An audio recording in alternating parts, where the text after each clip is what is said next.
The Israelites, Part 7, Holy Quran, Chapter 2, verses 104 to 112. I seek refuge in Allah from the rejected Satan. In the name of Allah, the most merciful, the most compassionate. We start with verse 104 of Chapter 2, followed by an explanation as it contains two Arabic words requiring a historical background. O you who believe, do not say to the Prophet Ra'ina, meaning lend ear to us, but say Unzurna, meaning favor us with your attention and pay heed to him. A painful chastisement awaits the unbelievers. This and the following verses inform the followers of the Prophet, peace be on him, of the machinations of the Jews against Islam and the Muslims, and dispel any doubts and misgivings they tried to create in their minds.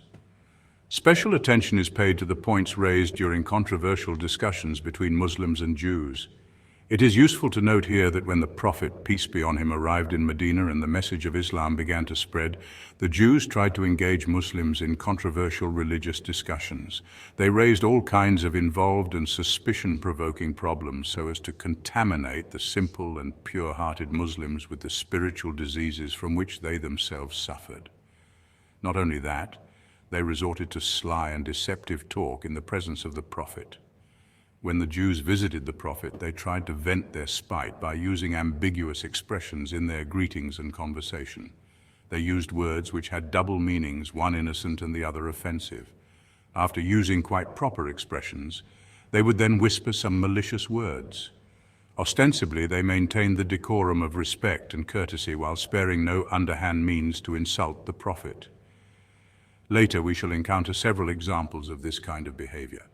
The particular expression referred to here, and which the Muslims were asked to avoid using since it lent itself to abuse, was employed by the Jews when in conversation with the Prophet, whenever they wanted to request a short pause in which to finish whatever they wanted to say. They used the expression Ra'ina, which meant kindly indulge us or kindly lend ear to us. It was possible, however, for the expression to be used with quite a different shade of meaning. In Hebrew, for instance, there is a word similar to it which means, listen, may you become deaf. In the same language, it also means arrogant, ignorant, and fool. In actual conversation, it was also used on occasions when one wanted to say, if you listen to me, I will listen to you. When it was pronounced with a slight twist of the tongue, it turned into Ra'ina, meaning our shepherd. It is because of the possibility of the word being used in these different senses that Muslims were asked to avoid it and to use instead the straightforward expression Unzurna, meaning kindly favor us with your attention or kindly grant us a while to follow what you are saying. This advice was followed by the admonition to listen attentively to what the Prophet said, for the Jews used to ask for the same thing to be repeated merely because they did not pay proper attention to what the Prophet said, but instead were engrossed in their own thoughts.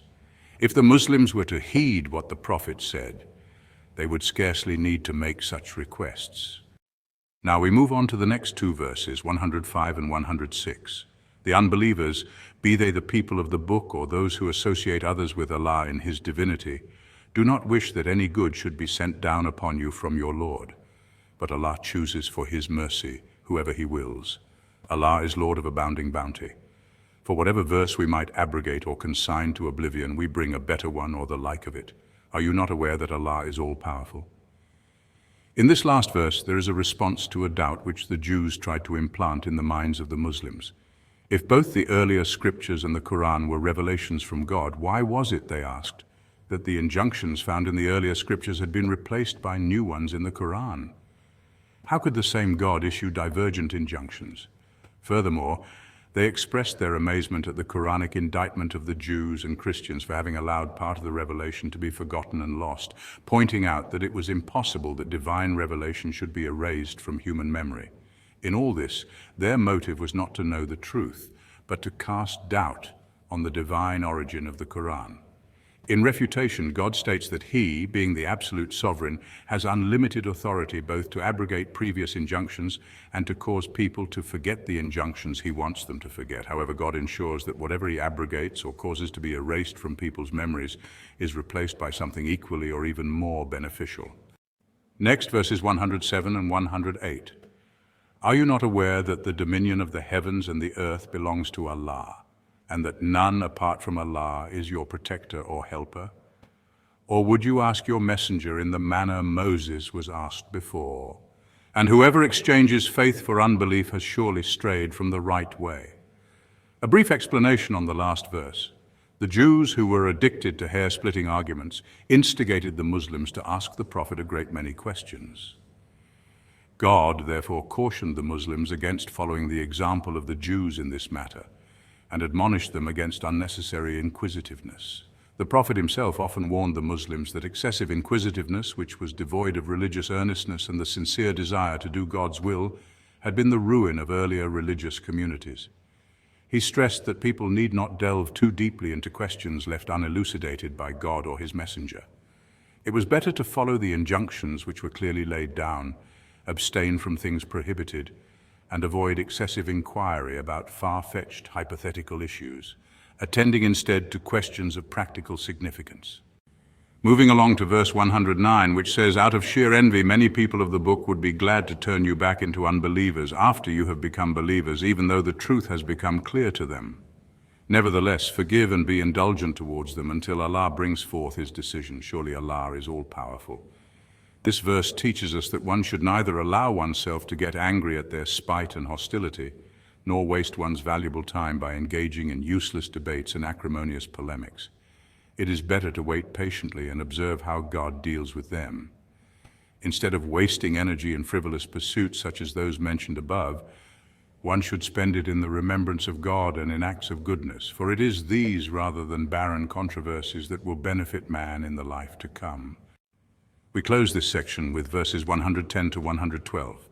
Establish prayer and dispense zakah. Whatever good deeds you send forth for your own good, you will find them with Allah. Surely Allah sees all that you do.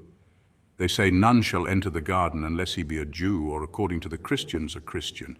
These are their vain desires. Say, bring your proof if you're speaking the truth.